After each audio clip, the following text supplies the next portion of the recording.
nilikuwa pale uwanjani, wale wa Angola wanazungumza pale uwanjani, wanasema yule mchezaji ni mchezaji hatari. Wanazungumza Kireno lakini wanasema yule mchezaji, siwaelewi. Sasa umejuaje? Lakini wanasema yule mchezaji aliyeingia kasuka rasta ni mchezaji hatari, atawaua wachezaji wetu. Namna ambavyo alikuwa anafanya bala kubwa, na kwa hili lazima tuwapongeze wachezaji wetu kwa kuwa na scouting ya hali ya juu kuweza kumleta Luemba, lakini kumshukuru vile vile na kumpongeza J Root kuweza kukamilisha ahadi yake, na ahadi yake haijaenda tu kiholela, imeenda kwa mchezaji wa maana kweli kweli, ambaye amekuja kuleta tumaini kubwa na jipya ndani ya Simba Sports Club. Kama Angola semaje, wamefikia kusema hatua hiyo, mechi ya KMC ndio itakuwa balaa zaidi. Kama atapata nafasi tarehe 11 wa Tanzania watashuhudia mchezaji ambaye hawajawahi kumuona tangu taifa letu limeumbwa. Ni mchezaji wa daraja la juu sana, ni mchezaji ambaye anatia hamu kumuona akiwa na mpira, anatia hamu kumuona asipokuwa na mpira, anatia hamu kumuona akiwa anamkimbiza mtu, anatia hamu kumuona akiwa anakaba, na ana nguvu.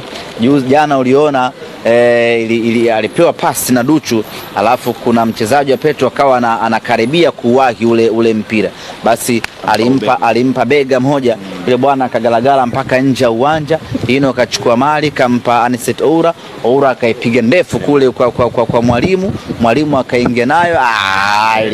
Ilikuwa ni ukatili wa hali ya juu sana. Kwa hiyo tarehe 11 katika uwanja wa KMC, kwanza na uhurumia KMC watakwenda kukutana na mchezaji ambao hawajawahi kukutana naye in terms of ubora, in terms of maarifa ya mpira wa miguu.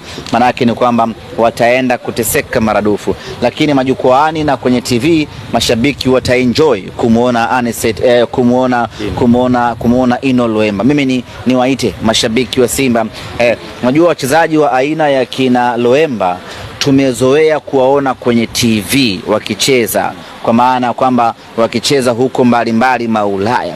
Sasa tumekuja jua hujui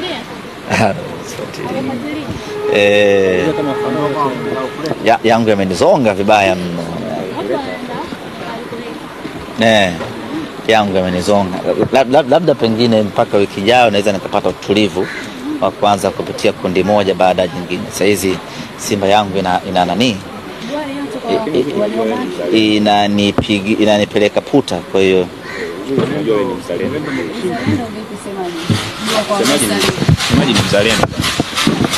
uzalendo tumekubaliana kwenye timu ya taifa, na kuna vijana wetu wanarudi leo futsal, wametoka kufanya unyama huko duniani.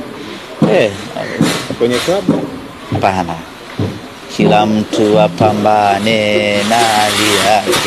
Tupate mwakilishi mmoja au wawili wa mabingwa na shirikisho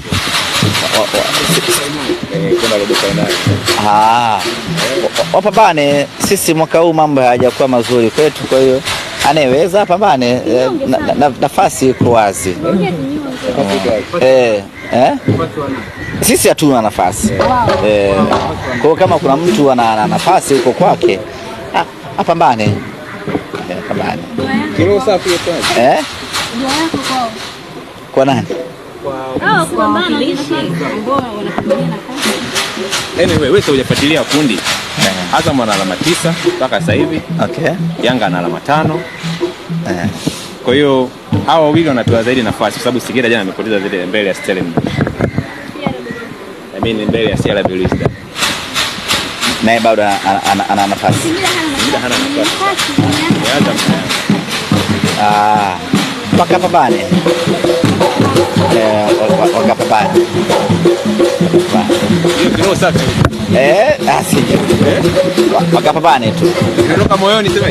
Sijui imetoka wapi. Sijui. Moyoni sio, lakini. Moyoni sio. Moyoni sio. Hiyo wakapambane. Unaona kuna mlima mrefu. No, michuano ya kimataifa hii hakuna hizi game. Unaona, kila mtu lazima yani kila mechi ni ngumu, hasa mechi za maamuzi huwa ni ngumu sana. Kwa hiyo ni kupambana tu, haina neno. Tuna mtoto mdogo wa miaka 17 Clatous Chota Chama, naye anafanya balaa kubwa katikati ya uwanja. Simba mpya kusema kweli, ni Simba ya asali maziwa, ni Simba ambayo imekamilika kweli kweli. Nilikuwa pale uwanjani, wale wa Angola wanazungumza pale uwanjani, wanasema yule mchezaji ni mchezaji hatari. Wanazungumza Kireno, lakini wanasema yule mchezaji siwaelewi. Sasa umejuaje? Lakini wanasema yule mchezaji aliyeingia kasuka rasta ni mchezaji hatari, atawaua wachezaji wetu. Namna ambavyo alikuwa anafanya bala kubwa, na kwa hili lazima tuwapongeze wachezaji wetu kwa kuwa na scouting ya hali ya juu kuweza kumleta Luemba, lakini kumshukuru vile vile na kumpongeza J-Root kuweza kukamilisha ahadi yake, na ahadi yake haijaenda tu kiholela, imeenda kwa mchezaji wa maana kweli kweli, ambaye amekuja kuleta tumaini kubwa na jipya ndani ya Simba Sports Club. Kama Angola semaje, wamefikia kusema hatua hiyo, mechi ya KMC ndio itakuwa balaa zaidi. Kama atapata nafasi tarehe 11 Watanzania watashuhudia mchezaji ambaye hawajawahi kumuona tangu taifa letu limeumbwa. Ni mchezaji wa daraja la juu sana, ni mchezaji ambaye anatia hamu kumuona akiwa na mpira, anatia hamu kumuona asipokuwa na mpira, anatia hamu kumuona akiwa anamkimbiza mtu, anatia hamu kumuona akiwa anakaba, na ana nguvu. Jana uliona alipewa pasi na Duchu, alafu kuna mchezaji wa Petro akawa anakaribia kuwahi ule mpira, basi alimpa bega moja, yule bwana akagalagala mpaka nje ya uwanja. Ino akachukua mali kampa Anicet Oura akaipiga ndefu kule kwa mwalimu akaingia nayo. Ilikuwa ni ukatili wa hali ya juu sana. Kwa hiyo tarehe 11 katika uwanja wa KMC, kwanza na uhurumia KMC watakwenda kukutana na mchezaji ambao hawajawahi kukutana naye in terms of ubora, in terms of maarifa ya mpira wa miguu. Maana yake ni kwamba wataenda kuteseka maradufu, lakini majukwaani na kwenye TV mashabiki wataenjoy kumuona Anicet, kumuona Ino Luemba. Mimi niwaite mashabiki wa Simba, unajua wachezaji wa aina ya kina Luemba tumezoea kuwaona kwenye TV wakicheza, kwa maana kwamba wakicheza huko mbalimbali Maulaya. Sasa